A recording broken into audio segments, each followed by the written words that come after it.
જેમની આતુરતાથી આપણી રાહ જોઈ રહ્યા હતા એવા માન્ય સાહેબ શ્રી એ આપણને માર્ગદર્શિત કરવા માટે જ્યારે આપણી વચ્ચે ઉપસ્થિત છે ત્યારે હવે સમયનો વ્યય કરવાને બદલે એનો સદુપયોગ કરીશું અને આપણે સાહેબની વાણીને માનીશું અને આપણે કંઈક એમાંથી પ્રેરણા પ્રાપ્ત કરીશું. માન્ય સાહેબશ્રીને નમ્ર વિનંતી કે તેઓ ઉદ્બોધન કરશે.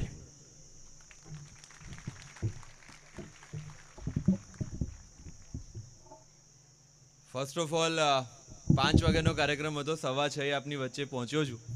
એટલે પહેલાં તો મોડા બદલ બધાની ક્ષમા માગું છું. પણ આજે 2-3 વસ્તુ હતી. સમાજનો કાર્યક્રમ, એ બી આવા ધોમધકતા ઉનાળામાં જ્યારે લોકો બધા વેકેશનનું પ્લાનિંગ કરતા હોય ત્યારે અહીંયા સામાજિક એકતાના ભાગરૂપે જે યુવાનોએ અલગ અલગ સ્પર્ધાત્મક પરીક્ષામાં સફળતા મેળવી છે એમનો સન્માન કાર્યક્રમ, ને એમાં યુવાનો પાછા અલગ અલગ જગ્યાએથી રજા મૂકીને આવ્યા છે. એટલે પહેલાં તો એમના માટે ખૂબ ખૂબ અભિનંદન કે સમાજને એમને પ્રાયોરિટી આપી અને સાથે સાથે આટલી મોટી સંખ્યામાં સમાજના લોકો પણ અહીંયા ભેગા થયા છે. એટલે તમને બધાને પણ ખૂબ ખૂબ અભિનંદન. કોઈ પણ સમાજની પ્રગતિની શરૂઆત હંમેશા આ પ્રકારની એકતાથી થતી હોય છે અને આ એનું સાબિતી છે કે અહીંયા બેઠેલો દરેક વ્યક્તિ એવું વિચારી રહ્યો છે કે આપણે સમાજને આગળ કઈ રીતે લઈ શકીએ. મિત્રો, એક ઘરનો વિકાસ થાય છે, ત્યારબાદ એક મોહલ્લાનો વિકાસ થાય છે, મોહલ્લાનો વિકાસ બાદ એક ગામનો વિકાસ થાય છે, ત્યારે એક સમાજનો વિકાસ થાય છે, ત્યાંથી એક પ્રાંતનો અને ત્યાંથી પછી એક રાજ્યનો, અને આવી રીતે જ આ દેશનો વિકાસ થઈ શકે છે. મને એમણે કીધું કે સાહેબ તમારે આવવાનું છે, બોલવાનું છે અને યુવાનો IAS IPSની તૈયારી કરે એના ઉપર તમારે કહેવાનું છે. પણ હું એ વિચારું કે બધા IAS IPS બની જશે તો શું થશે પછી આગળ? મારે તમને જે કહેવું છે થોડું અલગ કહેવું છે. IAS IPS નહીં, પણ એટલીસ્ટ તમને જે ગમે છે એ ગમતા ફિલ્ડને ફોલો કરીને એમાં ટોપ પર કઈ રીતે પહોંચવું ને એની વાત કરવી છે. આપણે જ્યારે સમાજ તરીકે અહીંયા બેઠા છે, ઘર પરિવાર તરીકે અહીંયા બેઠા છે, ત્યારે અહીંયા ઘણા બધા લોકો, હું ગેરંટી આપીને કહું છું, એવા ઘણા બધા લોકો હશે કે જે પોતાના સપના મારીને બેઠા છે. 45 વર્ષની ઉંમરે, 50 વર્ષની ઉંમરે આપણે ક્યાંક નોકરી કરતા હોઈશું, કામ ધંધો કરતા હોઈશું, અંદરની એક ઈચ્છા જે છે એ પ્રબળ રીતે વારે ઘડીએ કહેતી હશે કે મારે પણ આ કરવું હતું પણ રહી ગયું. એટલે અહીંયા બેઠેલા તમામ મા બાપને મારી વિનંતી છે કે તમારા બાળકને એને જે બનવું છે, એને જે કરવું છે, એને જે ગમે છે એ કરવા દેજો. કારણ કે દુનિયાની અંદર કિંમત માત્ર ટેલેન્ટની છે અને એક્સપર્ટીઝની છે. આજે તમે જે વિસ્તારમાં રહો છો એ વિસ્તારમાં મલ્ટિપલ ડોક્ટર્સ હશે, MBBS MD થયેલા, પણ આપણે મોટાભાગના લોકો એક જ ડોક્ટર તરફ કેમ જઈએ છીએ? બોલો. કારણ કે ખબર છે કે એક્સપર્ટ છે. તો જો MBBS કે MD થવાથી સક્સેસફુલ થઈ જવાતું હોત તો બધા જ ડૉક્ટરના પ્રેક્ટિસ જે છે એ ધીકતી પ્રેક્ટિસ હોત, પણ એવું છે નહીં. અમુક ડૉક્ટરના દવાખાના ચાલુ છે, અમુકના નથી ચાલતા. કારણ કે જે પોતાના ફિલ્ડની અંદર એક્સપર્ટ છે એ જ પોતાનું નામ બનાવી શકે છે. એવી જ રીતે કોઈ પણ ફિલ્ડ લઈ લઈએ આપણે, એ ફિલ્ડની સૌથી પહેલી ઇમ્પોર્ટન્સ એ છે કે જે ફિલ્ડ તમે પસંદ કરો છો એમાં તમે એક્સપર્ટ હોવા જોઈએ. જસ્ટ ઇમેજિન કરી જુઓ, સચિન તેંડુલકરના પપ્પાએ એને કીધું હોત કે ના, મારે તને એન્જિનિયર જ બનાવવો છે, ગમે તે થાય, કે IAS કે IPS જ બનાવવો છે, તો સચિનનું શું થયું હોત? કે લતા મંગેશકરજીના પેરેન્ટ્સ એમને કીધું હોત કે ના, અમારી દીકરી તો પાયલટ ही બનેગી. સમજાય છે કઈ તરફ ઇશારો કરું છું? અહીંયા બેઠેલા દરેક બાળકની અંદર એક વિશેષ શક્તિ છે.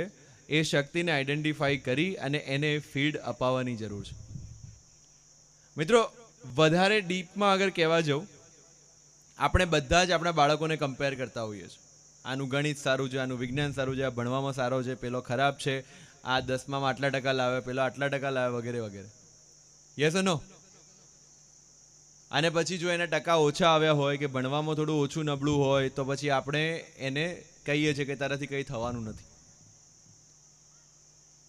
પણ એ ભૂલ આપણી છે. હું અહીંયા બેઠેલા તમામ લોકોને અત્યારે એવું કહી દઉં કે તમારા જે નજીકના મિત્રના મેરેજ છે એમાં તમારે 5 લાખ રૂપિયાનું ગિફ્ટ આપવાનું છે. 5 લાખ રૂપિયા તમને આપી દઈએ અને તમને મોકલીએ કે તમે ગિફ્ટ લઈ આવો, મહિના પછી લગ્ન છે, તમારે એને આપવાનું છે. મિત્રો, એ 5 લાખનું ગિફ્ટ લેવા માટે આપણે કેટલો ટાઈમ અને એનર્જી ઇન્વેસ્ટ કરીએ?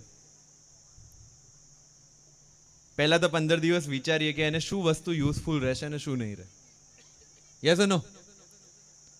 આને આ કામ આવશે, ઓકે, આ નહીં આવે, વગેરે વગેરે.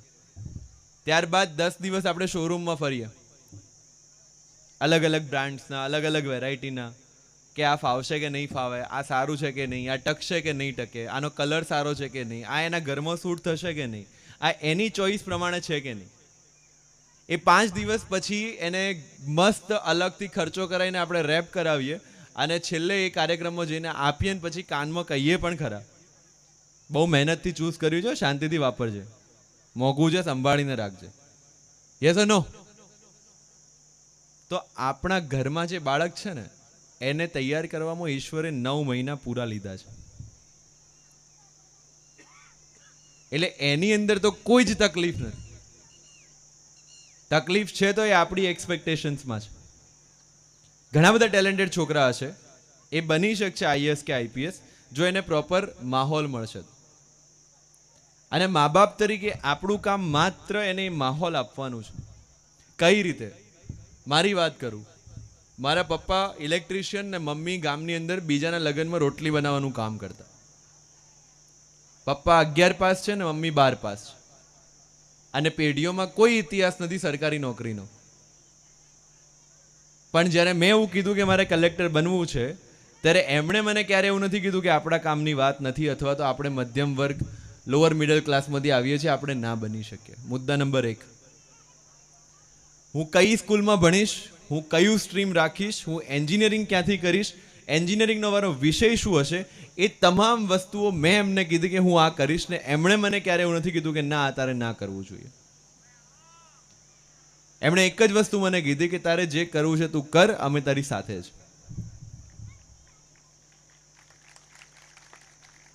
એ પછી આવકનો દાખલો લાવવાનો હોય કે જાતિનું પ્રમાણપત્ર લાવવાનું હોય કે કોલેજનું ફોર્મ ભરવાનું હોય કે યુપીએસસીનું ફોર્મ ભરવાનું હોય કે દિલ્હીમાં જઈને એક્ઝામની તૈયારી કરવાની હોય કે અહીંયા અમદાવાદમાં એક્ઝામના પેપર લખવાના હોય, ક્યાંય મારા પપ્પા કે મમ્મી મારી સાથે નથી આવે. પણ એ સ્વતંત્રતા મને આપી કે તારે જે કરવું હોય તું કર, ને એનું રિઝલ્ટ છે કે આજે હું અહીંયા છું. એટલે મા બાપ તરીકે આપણો માત્ર રોલ આટલો છે કે આપણે બાળકને એક ફ્રીડમ આપીએ, એક સપોર્ટ આપીએ.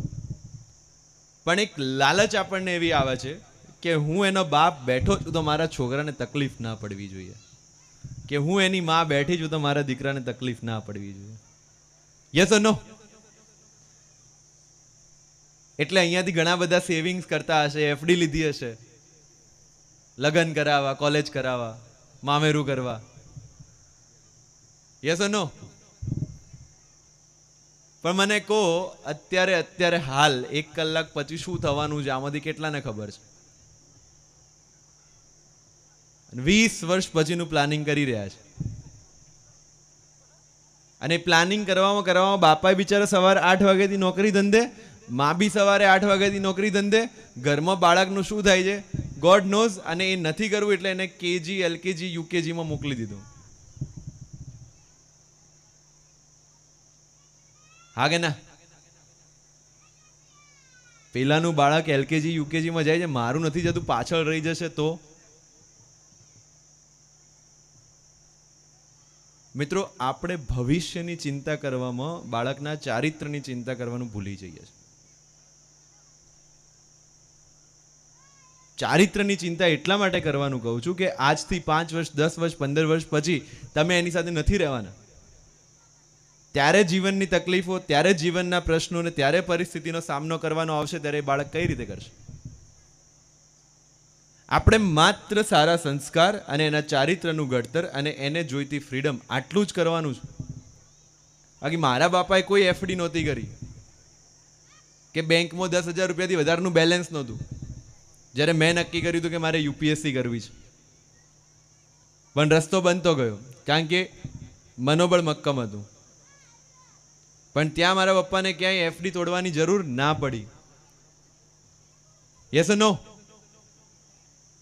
અત્યારે તમને એક્ઝામ્પલ આપું, અહીંયા આપણે ફાર્મમાં બેઠા છીએ, 2 ઝાડ વાવીએ આપણે, 2 નાના નાના છોડ, એકને મસ્ત તારની વાડ કરીએ, ઉપર છાંયડો આપીએ, ટાઈમ ટુ ટાઈમ પાણી આપીએ, અને બીજાને નાખીને થોડું ખાતર આપીને મૂકી દઈએ.